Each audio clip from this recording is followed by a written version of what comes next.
ये सत्र में जो भी राम प्रेमी हमारे साथ जुड़े हैं उन सबका हार्दिक स्वागत और अभिनंदन है। अभी हम श्रीमद् भगवत गीता के छठे अध्याय के 11वें श्लोक की चर्चा कर रहे थे। संदर्भ कुछ इस प्रकार का चला है, तो आपके पास अभी संभवतया इस प्रकार की एक सूचना आई होगी, जिसमें 3 दिन अर्थात आज, कल और परसों 3 दिन तक निवेदन लोगों से किया गया है। खास करके एक आयुर्वेद के बड़े अच्छे विद्वान हैं, डॉक्टर हैं। उन्होंने एक रेफरेंस देके एक बात कही है आयुर्वेद के ग्रंथों का, कि आजकल आप एक चीज बहुत सुन रहे हैं कि ये जो वायरस है, ये वायरस इस समय वातावरण में फैल चुका है, अर्थात एयर में फैल चुका है। इसलिए इसका जो इन्फेक्शन है वो बहुत तेजी के साथ में अ, होता है। तो आयुर्वेद में एक पद्धति बताई गई है कि जिस समय वायु में कोई चीज फैल जाती है, कोई भी वायरस या कोई भी कीटाणु जिस समय वायुमंडल के अंदर फैल जाता है, तो उसको समाप्त करने के लिए हमको किसी ऐसे तत्व की आवश्यकता है या ऐसी प्रक्रिया की आवश्यकता है, जिससे कि वो वायुमंडल में जाकर और वो जो हमको दिखाई नहीं दे रहा है, वह जो तत्व है अर्थात रोग का वह जो कारण है उसको समाप्त करे। उसके लिए हमारे यहाँ जो पद्धति है उसको बोलते हैं धूम चिकित्सा। धूम चिकित्सा, अगर आप महाराष्ट्र में जाएंगे तो आप देखेंगे वहां पर धूम चिकित्सा का प्रयोग किया जाता है। और ये उसी का थोड़ा सा एक अंश है। हम लोगों ने उसको टोटके के रूप में या इस रूप में ले लिया कि आप पूरे घर के अंदर सुबह और शाम जो है वो गूगल का प्रयोग करें। गूगल का जो धुआं है, गूगल की जो धुआं है वो आप दें, तो कहते हैं कि जो उससे किसी की नजर नहीं लगती है आम तौर पे। और हम सभी को अपनी जो गलतियां हैं उनको दूसरे के ऊपर फेंकने की आदत होती है। तो ये जो है उससे अगर हम मेच्योरिटी से उसके बारे में सोचें, तो उसके पीछे जो मकसद है वो मकसद यही है कि जो जीवाणु है हमारे घर के अंदर के, जैसे आप स्प्रे करते हैं। अब ये जो स्प्रे किया जा रहा है, ये क्या किया जा रहा है? स्प्रे ही है ना। ये स्प्रे क्या कर रहा है? ये वस्तुओं को उस तरह से, लेकिन जो वातावरण है उस वातावरण में जो जर्म्स हैं या जो वायरस है उसको समाप्त करने के लिए हमारे यहाँ विशेष प्रकार की औषधियां का और विशेष प्रकार के सम्मिश्रण का प्रयोग किया गया है। एक तो सम्मिश्रण वो है जो कि आप पूजा के लिए करते हैं, हवन के लिए, जिसको आप होम बोलते हैं, यज्ञ बोलते हैं, उसके लिए करते हैं। लेकिन ये जो सम्मिश्रण है, ये सम्मिश्रण थोड़ा सा उससे अलग हटके, और उसका जिक्र जो है वो उन लोगों ने किया, लेकिन सिंपल, बिल्कुल सीधा सीधा। वो ये कहते हैं कि आपके घर के बाहर की तरफ जहाँ पर जो धुआं है वो पूरे वायुमंडल में फैले, तो आप क्या करें? आप हवन सामग्री को किसी भी पात्र में, वो हो सकता है आपके परात हो, आपके पास में हवन कुंड हो, कुछ भी हो, आम की लकड़ी का प्रयोग करें, क्योंकि आम की लकड़ी में ऑक्सीजन की मात्रा ज़्यादा होती है। आप उसका प्रयोग करें। अगर वो नहीं मिल सकती है तो आप कपूर का, काली मिर्च का और उसके साथ में नीम की पत्तियों का, इन सब का प्रयोग करें। धुआं होना चाहिए। तो कहते हैं कि वो जो धुआं है वो वातावरण में पहुंचकर, ये जो हम एक संभावना, और आजकल आप सुन रहे होंगे थर्ड वेव की भी संभावना हमारे सामने आई है, कि दूसरी वेव जो है इसका जब ग्राफ नीचे चला जाएगा तो तीसरी वेव भी आएगी, जो हमारे लिए बहुत खतरनाक है। खास करके उसका तो इम्पैक्ट जो है वो बच्चों के ऊपर दिया जा रहा है। मतलब कुल मिला के हमको ये 3 दिन तक का एक प्रयोग हमको करना। अगर आप रोज करें तो बहुत अच्छी चीज। आप अपने घर के बाहर, और आप प्रयास करिए कि आप अपने जो परिवार के लोग हैं, आप अपने जो पड़ोसी हैं, उनको भी आप कहिए। और टाइमिंग उन्होंने, जो सज्जन हैं, उन्होंने एक टाइम फिक्स किया है कि हम सुबह 10 बजे इसको करें। आज से हम लोगों ने अपने मिशन में भी इसको शुरू कर दिया है। उसमें आप अगर मंत्र का उच्चारण करते हैं तो वो एक प्लस पॉइंट है। मंत्र का जो उच्चारण है वो एक प्लस पॉइंट है, क्योंकि कई चीजें ऐसी हैं आप उसको ध्वनि के माध्यम से, शब्दों के माध्यम से आप उनको समाप्त कर देते हैं। दूसरा, जो धूम है, अर्थात जो धुएं के अंदर जो तत्व आपने भेजे हैं, वो उसके द्वारा भी उसको शांत किया जा सकता है। मैं हंस रहा था कल जब मुझे किसी ने कहा, हम लोग यहाँ बैठे हुए थे, चर्चा कर रहे थे, तो उसमें उन्होंने कहा कि उसके अंदर आप जो है वो प्रयोग करिए।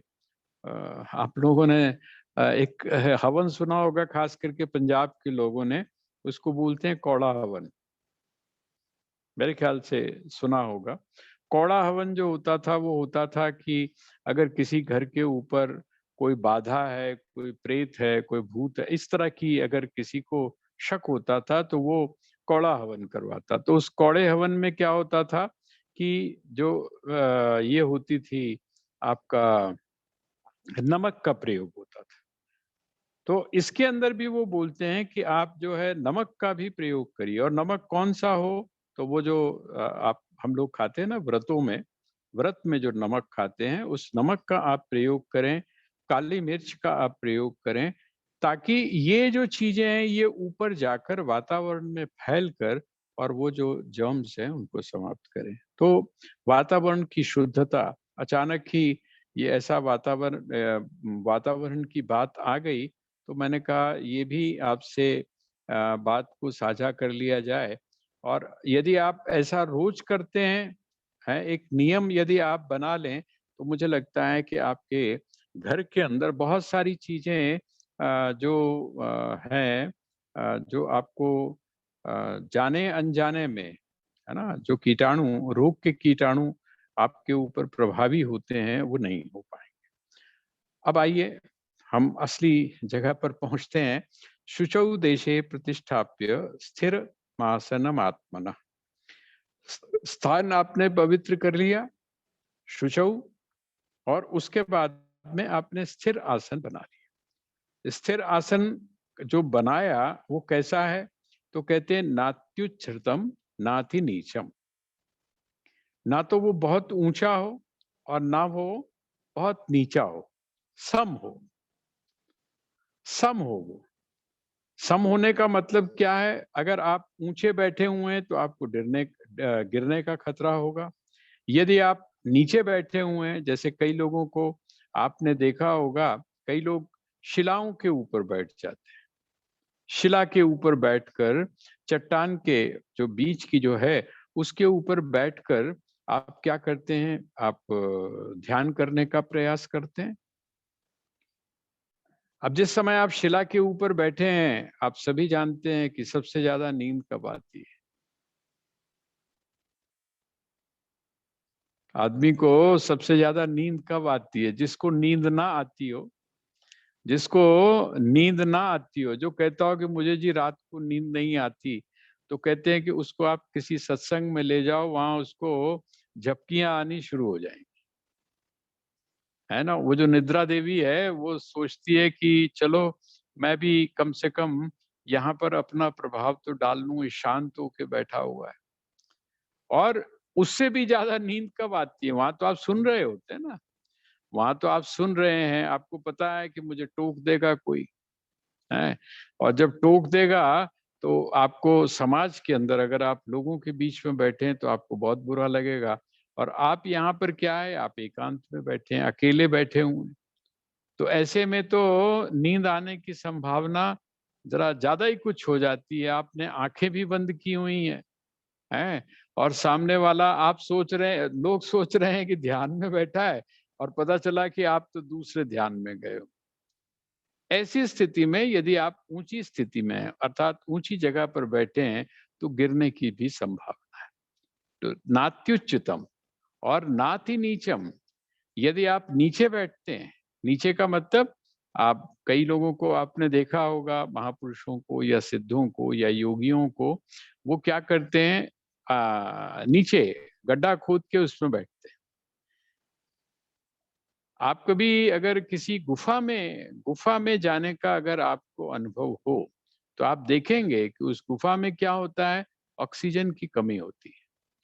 वो जो गुफा है उसमें एयर की कमी होती है। इसी तरह जब आप किसी गड्ढे में जाते हैं, अर्थात नीचे की तरफ जाते हैं, तब भी वहां पर आपको ऑक्सीजन की कमी हो जाती है। अब वो जो ऑक्सीजन की कमी है, क्योंकि आपको अभ्यास नहीं है, अभी आपका प्राण के ऊपर नियंत्रण नहीं है।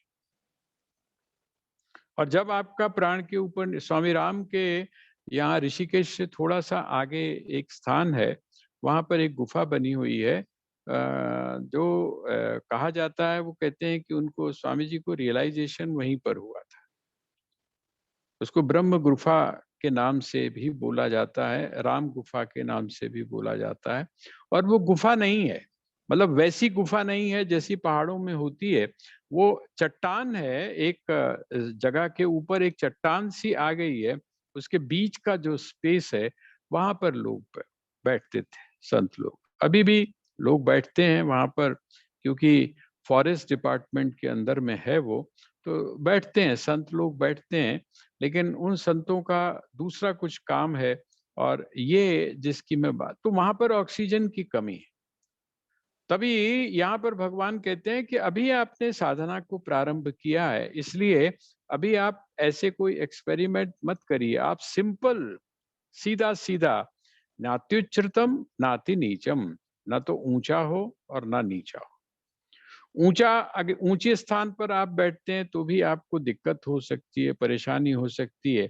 और नीची जगह पर यदि आप बैठते हैं तो भी आपको वहां पर परेशानी हो सकती है। और इस समय आपको किस चीज की आवश्यकता है, ऐसा ना हो कि अभी आपने शुरू किया है और आपके सामने अगर कठिनता आ जाए, या आपके सामने कोई ऐसी चीज आ जाए जो विपरीत हो, तो आपका पता चला कि आपने बड़ी मुश्किल से तो बैठे हैं, बैठना शुरू किया है, संकल्प किया है, और आप वहां से टिक जाए। इसलिए भगवान कहते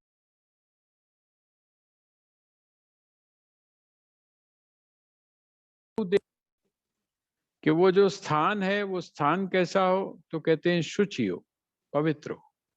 दूसरा, आपका जो आसन है वो स्थिर हो, ऐसा नहीं होना चाहिए कि हिलने डुलने वाला हो, है ना। अगर हिलने डुलने वाला नहीं, तो क्या है, कहते हैं कि अच्छा अच्छा अच्छा ऐसा स्थान हो जहां पर कि आप टिक के, थम के बैठ सके, आपको हिलने। और तीसरी बात, नात्युच्चतम नाति नीचम, ऊंचा हो और ना ही वो क्या हो, बहुत नीचा हो। अब तीसरी चीज जो,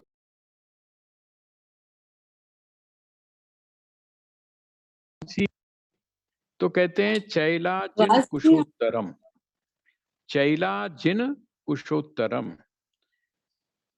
चैल, अजिन और कुशा, ये तीन का कॉम्बिनेशन है।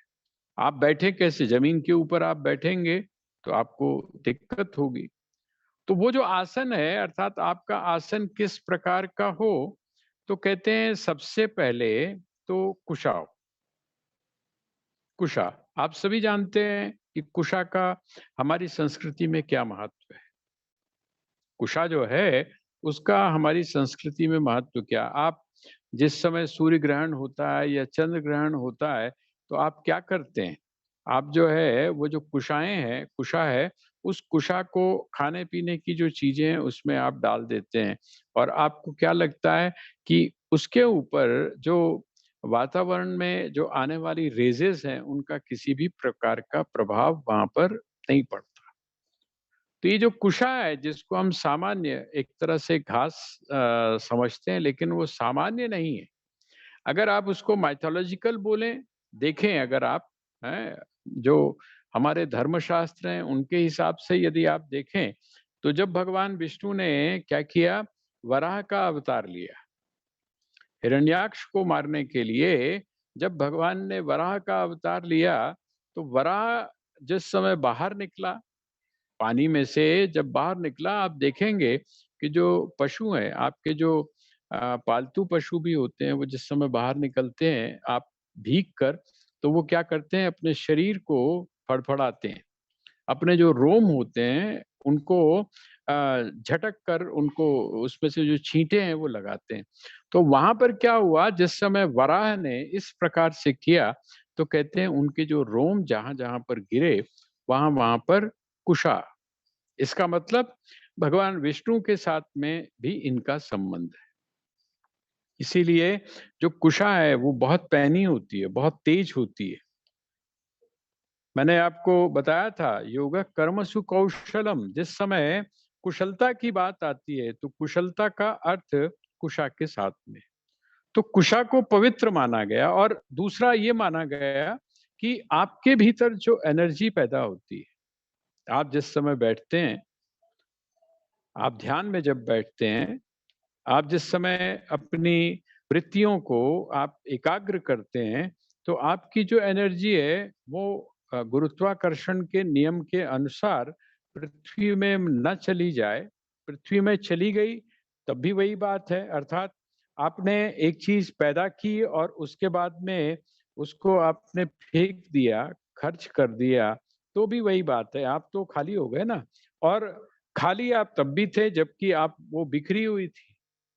आपको क्या करना है, सबसे पहले तो जो आपकी ऊर्जा है उसको एकत्रित करना है।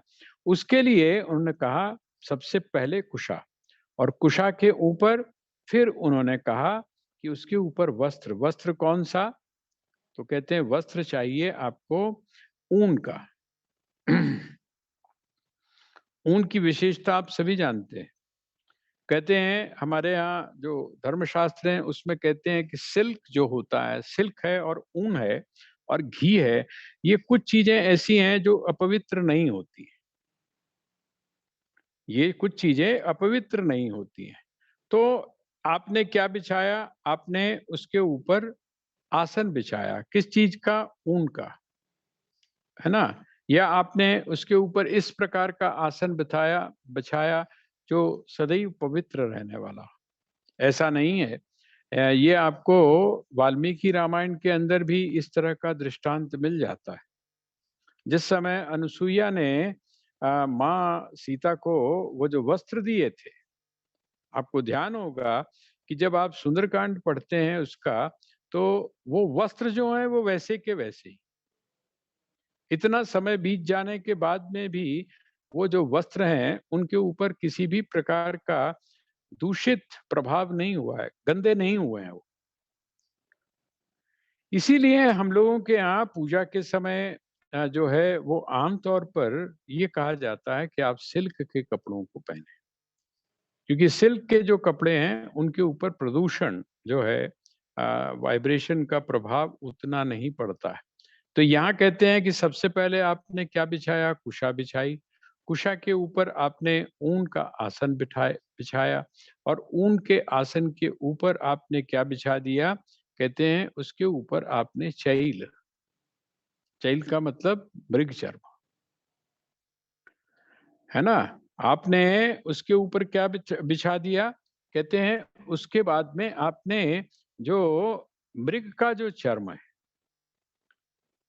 देखिए वैसे तो आप जाएंगे कहीं पर भी तो आपको क्या कहेंगे पूजा करते समय? पंडित जी क्या कहेंगे कि अगर आपके पास में चमड़े की कोई चीज हो तो आप उसको क्या करिए? निकाल दीजिए। आपकी बेल्ट होगी तो आपको बेल्ट निकलवा दीजिए। कई मंदिरों में दक्षिण भारत में तो इस मामले में बहुत सख्ती है। आपके हाथ में अगर घड़ी है और उस घड़ी के अंदर अगर पट्टा जो है ना, बेल्ट जो है वो अगर उसकी चमड़े की है तो हटवा दें। चमड़े को हमारे यहाँ अपवित्र माना गया, लेकिन ये जो मृग चर्म है, इस मृग चर्म को अपवित्र नहीं माना गया। बहुत सारी चीजें ऐसी हैं, जैसे जो हड्डी है, उस हड्डी को आप किसी मंदिर में रखते हैं। अगर आप किसी मंदिर में रखेंगे तो उसको अपवित्र माना जाता है। लेकिन शंख क्या है? ये जो शंख है, शंख क्या है? हमने उसको पवित्र माना। हम उसको मुख भी लगाते हैं, है ना? इस तरह से बहुत सारी चीजें हैं जो आपको थोड़ी सी अलग तरीके की, और उसके कारण भी है। तो यहाँ इन्होंने क्या कहा, मृग चर्म, उसके ऊपर आप मृग चर्म को बिछाएं, लेकिन एक शर्त है। एक शर्त क्या है? वो शर्त यह है कि वो जो मृग है, मृग का जो चर्म है, वो शिकार के द्वारा प्राप्त नहीं होना चाहिए। आप देखते हैं कि हम लोग क्या करते हैं, जो शिकारी होते हैं उनको हम बोल देते हैं, अच्छा भाई इधर की तरफ यार कभी कोई ऐसा मौका मिले तो वहां से हमको लाकर तुम चर्म दे देना उसका, हिरन का। और हम सोचते हैं कि हम बहुत बड़ा काम कर रहे हैं, है ना? हमने अपने मृग चर्म बिछा लिया अपनी पूजा वाली जगह, पर वो कहते हैं कि नहीं, वो मृग चर्म कैसा होना चाहिए? कहते हैं वो मृग चर्म हत्या के द्वारा प्राप्त नहीं होना चाहिए। अगर ये कंसेप्ट हमको समझ में आ जाए, ये कंसेप्ट, तो पर्स वगैरह की बात तो छोड़िए, लेकिन बहुत बड़ा जो काम है वो लोग करते हैं जो पूजा की जगह रखते हैं। पूजा की जगह आप किसी भी ऐसी चीज को नहीं रखेंगे जहां पर कि जिसके पीछे क्रूरता या जिसके पीछे हिंसा हो। आपको एक चीज और बताऊं, आपको आश्चर्य होगा इस बात का कि समिधा जो है, अर्थात यज्ञ में जो डालने वाली समिधा है, यज्ञ की अग्नि जिसमें प्रज्वलित की जाती है, ऐसी जो लकड़ियां हैं, वो लकड़ियां भी कैसी होनी चाहिए? वो काटी हुई नहीं होनी चाहिए। ऐसा नहीं होना चाहिए कि आपने हरा पेड़ जो है उसमें से काट लिया, और काटने के बाद में आपने उनको रख लिया, और फिर जब वो सूख गई तब आप उसका प्रयोग कर रहे हैं। कहते नहीं, गलत बात है। क्यों? क्योंकि जिस समय आप हरे पेड़ को काट रहे हैं, तो आप समझ सकते हैं अभी भी 302 का मुकदमा चलता है अगर आप पेड़ों को काटें तो। क्योंकि जीव है ना वो भी, उनमें भी तो प्राण है। और जब उनमें प्राण है तो उनमें ये चीज महसूस भी है, और बहुत सारे शोध के द्वारा ये चीज सिद्ध भी हो चुकी है कि उसमें भी हमारी ही तरह सेंसेशन है। जिस तरह आप ये कहते हैं कि मानव की, अर्थात नर बलि नहीं देनी चाहिए, इसी तरह से पशु बलि भी नहीं देनी चाहिए। और इस प्रकार से जो वनस्पति है, उस वनस्पति का, उस तरह की जो वनस्पति है, उस, क्योंकि वो कुछ खास है। मैं एक जगह पढ़ रहा था, कहते हैं कि हमारे यहाँ पुराने जो बुजुर्ग थे, और हमारे जो ये जो ग्रंथ हैं, उनमें भी कहा गया है कि आप वट का, बड़ का और पीपल का वृक्ष जो है वो लगाएं। कहाँ लगाएं? खुली जगह लगाएं। हैं, वो खुली जगह क्यों लगाएं? उसका कारण क्या था कि इनकी जड़ें बड़ी फैलती हैं। अगर आपने कहीं घर में लगा दिया या ऐसी जगह लगा दिया जहां पर आवासीय क्षेत्र है, वहां यदि आप लगाएंगे तो वो तो घरों को नुकसान पहुंचाएगा, तो आपको क्या करेंगे? आप उसको काटेंगे। अब आप सोच कर देखिए, आपके घर के अंदर अगर छत के ऊपर अगर पीपल लगा हुआ है तो आप उसको तोड़ते नहीं। क्यों नहीं तोड़ते हैं? क्योंकि आप कहते हैं ये विष्णु का रूप है। अगर हम इसको तोड़ेंगे तो वंश समाप्त हो जाएगा। हो रहा है ना वंश समाप्त। हमने पीपल भी काट दिए, और हमने जो वट थे उनको भी काट दिया, क्योंकि ये दोनों वृक्ष इस प्रकार के थे जो आपको 24 घंटे क्या देते थे? 24 घंटे आपको ऑक्सीजन देते हैं। तो ऑक्सीजन की कमी हो गई। वो जो हमारे जो बुजुर्ग थे या हमारे जो ऋषि थे, उन्होंने अगर इसकी बात की, ये दोनों वृक्षों को लगाया जाए, उसके पीछे मकसद यही था। तो हम इन सब चीजों को मतलब किसी भी तरह की क्रूरता, किसी भी तरह की हिंसा जो है, उसको यहाँ पर निषिद्ध। तो आप जो बिछाएं वहां पर, वो कैसा होना चाहिए? कहते हैं हत्या नहीं होनी चाहिए। और आम तौर पे जिस समय आप देखेंगे तो उसके ऊपर निशान होता है, छेद होते हैं उसमें। अगर आपने मृग चर्म लिया है और उस मृग चर्म के अंदर अगर निशान है किसी भी प्रकार का, इसका मतलब तो वो निश्चित रूप से शिकार किया हुआ है। तो ऐसा जो मृग चर्म है वो आप मत बिछाइए। बहुत सारे चर्मों का वर्णन आता है। मृग चर्म है, और दूसरी तरफ जो व्याघ्र चर्म है, बाघ जिसको बोलते हैं ना, टाइगर, उस टाइगर का जो चर्म है उसका भी आता है। कि वो भी बिछाया जाता है, लेकिन वो राजाओं के यहाँ जो राजऋषि होते थे वो लोग उसका प्रयोग करते थे। आम जो साधक है वो इसका प्रयोग करे। तो ये चैला जिन कुशोत्तरम, ये उन्होंने आपको बैठक बता दी। शुचौ देशे प्रतिष्ठाप्य स्थिर मासन मात्मनः नात्युच्छ्रितम नातिनीचम चैलाजिन कुशोत्तरम। अब आप बैठ गए, ये सारी तैयारी करने के बाद में अब आप बैठ गए। अब बैठ के आपने क्या किया? कहते हैं तत्रैकाग्रम मनः कृत्वा यत चित्तेन्द्रिय क्रिय, वहां पर अपने मन को आप एकाग्र करें। वहां पर आप अपने मन को एकाग्र करें। मैं इसीलिए आपसे निवेदन किया करता हूं कि जब भी आप इस स्वाध्याय के सत्र में आते हैं तो आप एक काम करिए। आप एक काम करिए, थोड़ा सा पहले यदि आप अपने आसन के ऊपर बैठ जाएंगे और अपने आप को यदि आप थामेंगे, हैं, आप अपने आप को, यदि वो जो एक माहौल है जिसके लिए आप बैठे हैं उसकी अगर आप प्रिपरेशन करेंगे मानसिक रूप से, तो क्या होगा? आप उसके साथ में जुड़ने में आपको दिक्कत नहीं। मैं आपको अपने जीवन का अनुभव बताता हूँ कि जिस समय मैं फ़ोटोग्राफ़ी का काम किया करता था, तो आम तौर पे क्या होता है, आम तौर पे जो टाइम दिया जाता है, वो टाइम हम ये सोचकर चलते हैं कि अच्छा पार्टी ने यार ये टाइम दिया है, इतने बजे तो वो तैयार नहीं करते हैं और हम लेट पहुँचते हैं। लेकिन मैंने ये अनुभव किया था कि यदि आप वहाँ पर आधे घंटे पहले अगर पहुँच जाते हैं, आप अपना एडजस्ट करके सारी आपने अपनी फिटिंग कर ली, आपने सारी चीज़ें एक-एक देख ली कि मैंने कहाँ से शूट शुरू करना है, कहाँ से क्या करनी है। अब आपने अपने आप को मेंटली प्रिपेयर कर लिया। जिस समय वो कार्य शुरू होता है, तो अब आप मानसिक रूप से उस कार्य को करने के लिए तैयार। तो ये जो चीज़ें अभी बताई हैं, ये सारी क्या हैं? ये आपको पहले से आप तैयार होकर आप बैठ गए, आपके मन में कहीं न कहीं इस प्रकार का संकल्प है, आपके मन में किसी न ये कहीं न कहीं इस प्रकार का विचार पहले से बैठा हुआ है कि मैं अब साधना करने के लिए जा रहा हूँ। अब उसके बाद में क्या करें? तत्रैकाग्रम मनः कृत्वा। अब ऐसे आसन पर बैठकर अपना जो मन है उसको क्या करे? एकाग्र करे। कहते कैसे एकाग्र करे? ये तो बड़ा आसान कह दिया, बैठ के और मन को एकाग्र करे। कहते कैसे एकाग्र करे? तो उसके साथ में जो है वो अगला वाला जो इसका पार्ट है, तत्रैकाग्रम मनः कृत्वा यत चित्तेन्द्रिय क्रियः, यत चित्तेन्द्रिय क्रिय।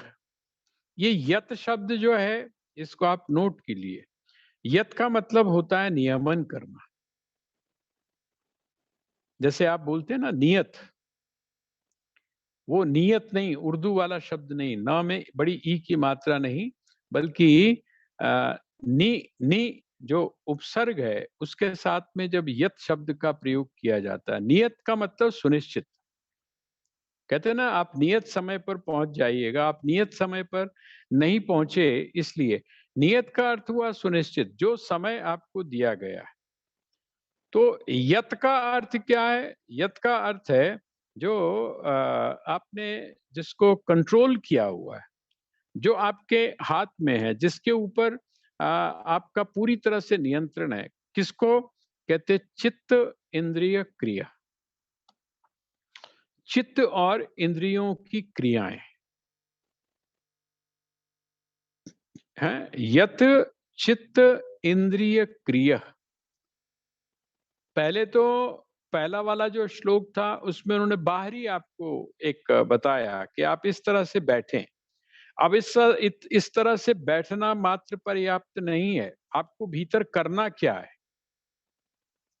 आपको करना क्या है? जिसको हम साधना बोलते हैं, आपने जो साधना करनी है, आपने जो अपने आप को साधना है, वो क्या करना है? तो कहते हैं तत्रैकाग्रम मनः कृत्वा, कहते हैं वहां पर अपने मन को आप एकाग्र करें। हमारी बहुत बड़ी समस्या है, आगे भगवान के सामने अर्जुन भी यही प्रश्न रखेगा कि आप मन बोलते हैं कि मन को एकाग्र करें, मन तो एकाग्र होता नहीं है। मन जो है वो तो एकाग्र होता नहीं है, बल्कि जैसे ही आप उसको एकाग्र करने की कोशिश करते हैं, वो छलावे की तरह आपको बिल्कुल जैसे बोलते हैं ना, गोली देकर, मीठी गोली देकर और धीरे से सरक लेता है। और जैसे कई बच्चे जब बहुत शैतान होते हैं तो वो क्या करते हैं, वो आपको बातों बातों में उलझा के, और जब तक आप उस बात से जिसमें आप उलझे हुए हैं निकलने की कोशिश करते हैं, तब तक तो पता चला वो फरार हो गए। मन भी हमारा कुछ इसी प्रकार का है। लेकिन भगवान यहाँ पर जो मूल पकड़ने की कोशिश कर रहे हैं, कहते हैं मन को क्या कर, कहते हैं कि मन को एकाग्र कर। कहते हैं मन को एकाग्र कर, कहते हैं ये कहने से नहीं बनेगा कि मन एकाग्र हो जा, मन एकाग्र हो जा, मन एकाग्र होगा, बल्कि उल्टा काम होगा। जैसे जैसे आप मन को एकाग्र करेंगे, वैसे वैसे वो छटपटा कर भागने की कोशिश करेगा। तो कहते हैं ऐसा करो। वो एक मैंने आपको सुनाई होगी पंचतंत्र की कथा। वो कहते दो मित्र बहुत काफी समय के बाद में मिले। बड़ी अच्छी और बड़ी मीठी कथा है। लेकिन पंचतंत्र जो है उसकी कथाएं इतनी अद्भुत हैं कि आपको ऐसा लगता है जैसे आप बच्चों के लिए, कहते हैं बच्चों के लिए तैयार की है, लेकिन वो सिर्फ बच्चों के लिए तैयार नहीं की गई हैं। उसमें बच्चे बूढ़े सारे आ जाते हैं, हम लोगों को भी संकेत देती।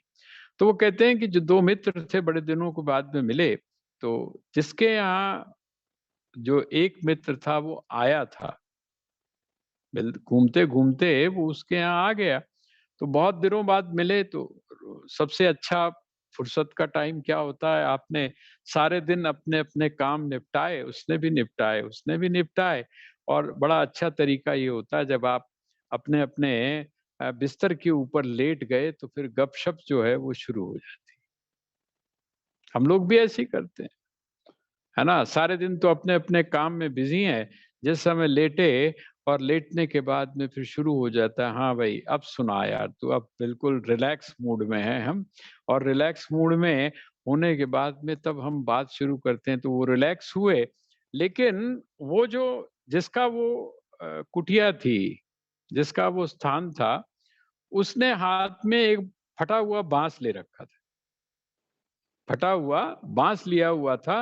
वो उस बांस से उसको वो जो बार-बार आवाज करता था। तो उसका जो बाहर से मित्र आया था, उसने कहा यार क्या बात है भाई? मेरे से तुम बात कर रहे हो, बार-बार बांस बजा रहे हो, चक्कर क्या है? अच्छा नहीं लग रहा क्या? मेरी बातों में तुमको कुछ आनंद नहीं आ रहा? तुम सिर्फ फॉर्मेलिटी कर रहे हो या चक्कर क्या है? उसने कहा मित्र क्या करूँ? एक चूहा है। मेरे घर में एक चूहा है, और वो चूहा क्या करता है, मैं भिक्षा लेके आता हूँ, और देख रहे हो कितनी ऊंची मैंने अपनी वो खूंटी लटकाई लगाई हुई है, जहां पर मैं लाई हुई भिक्षा को लटका देता हूँ। कहते हैं वो जो चूहा है वो क्या करता है, छलांग मारता है और वहां तक पहुंच जाता है। वो जो आया हुआ मित्र था, उसको भी बड़ी हैरानी हुई। उसने कहा कमाल की बात है, चूहा इतनी ऊंची छलांग तो मार नहीं सकता। लेकिन सच में उसने क्या देखा कि वो चूहे ने उतनी ही ऊंची छलांग मारी। उसको बात समझ में आ गई है। उसने जब छलांग मारी, बार बार छलांग मार रहा है, आपके पड़ोस में अगर कोई चूहा बार बार छलांग मार रहा हो तो आप क्या बोलते हो? आपका कोई अड़ोसी पड़ोसी जो है वो बार बार अगर छलांग मार रहा हो तो आप क्या बोलते हो? कहता है यार ये ਇਹਦੇ बसदा नहीं हैगा, ਇਹਦੇ पीछे कोई ना कोई जरूर है ना? कोई जैक होती है, पीछे पीछे कुछ होता है। और वो पीछे क्या है भाई, आपके पास पैसा भी हो सकता है। ये पैसा ਜਿਹੜਾ है वो छाला मारदा ਪਿਆ, ਇਹ ਇਹਦੇ बसदा नहीं हैगा। ये थोड़े दिना तो ਜਿਹੜਾ आया है ना, पैसा उसकी वजह से ये बिल्कुल बदल गया है।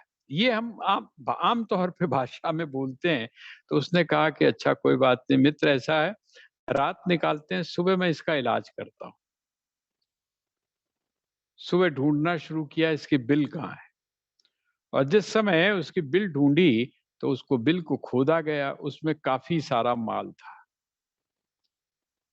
काफ़ी सारा माल था और उसने क्या किया, वो जो माल इकट्ठा किया हुआ था चूहे ने, उसने वो माल सारा का सारा निकाल लिया, और निकाल के और फिर जिस समय रात को लेटे उसने हाथ में बाँस लिया, तो वो उसको कहता है, "मित्र आज इस बाँस की ज़रूरत नहीं है।" उसने कहा, "क्यों?" कहते हैं, "वो जो ताकत थी ना उसको इतना ऊँचा उछालने वाली, वो ताकत आज उसकी खत्म हो गई।" और सच में क्या हुआ, वो उछलने की कोशिश करता है चूहा, लेकिन वो उछल नहीं पाता है। ये जो मन है, ये मन जो छटपटाता है, ये उसी चूहे की तरह है, जिसके पीछे जो चीज़ है, अर्थात आपने उस कारण को अगर हटा दिया, जो प्रक्रिया काम कर रही है, जो प्रोसेस उसके पीछे काम कर रहा है, उसको यदि आपने अपने ग्रिप में ले लिया, उसको यदि आपने पकड़ लिया और उसको यदि आपने समझ लिया, तब मन आपके नियंत्रण में आएगा। लेकिन अगर आप सोचें कि मन जो है वो सीधा आपके नियंत्रण में आ जाए, मन जो है एकाग्र हो जाए, मन एक जगह पर टिक जाए, तो वो मन ऐसे टिकने वाला है नहीं। यहाँ पर भगवान कहते हैं तत्र एकाग्रम मनः कृत्वा यत चित्तेन्द्रिय क्रियः। दो चीजों को के ऊपर हमको ध्यान रखने की आवश्यकता है। कौन-कौन सा? एक तो चित्त और दूसरा इंद्रियों की क्रियाएं। अब चित्त का अर्थ आप ध्यान करिए। चित्त का अर्थ है जहां पर आपकी संस्कार, जहां पर आपकी मान्यताएं, जहां पर आपके पूर्वाग्रह सारे के सारे इकट्ठे हो रखे हैं। जैसे बंडल ऑफ थॉट्स होता है ना, बंडल ऑफ थॉट्स हैं, बंडल ऑफ इमोशंस हैं, वो जहां पर सारे आपके इकट्ठे हो रखे हैं, उसको क्या बोलते हैं? उसको बोलते हैं चित्त। आपका जो अंतःकरण है, आपका जो अंतःकरण अर्थात आपके भीतर जो इंस्ट्रूमेंट काम कर रहा है, वो भीतर का इंस्ट्रूमेंट, और उसमें भी जहां पर ये चीज है, वो जो चीज है उसको क्या बोलते हैं? उसको बोलते हैं चित्त। एक तो चित्त का आप ध्यान रखो। चित्त का ध्यान रखने का मतलब क्या है कि वो कहाँ से उठ रहा है। अब ये जो आपका मन है, ये किधर की तरफ भागता है? इसको जो रोज नई-नई चीजें चाहिए मन को, ये ये क्यों चाहिए? क्यों? तब तक इसका ये भागता है, जब तक कि इसको सुख की अनुभूति होती है। देखिए, विषयों में सुख है, विषयों में सुख है,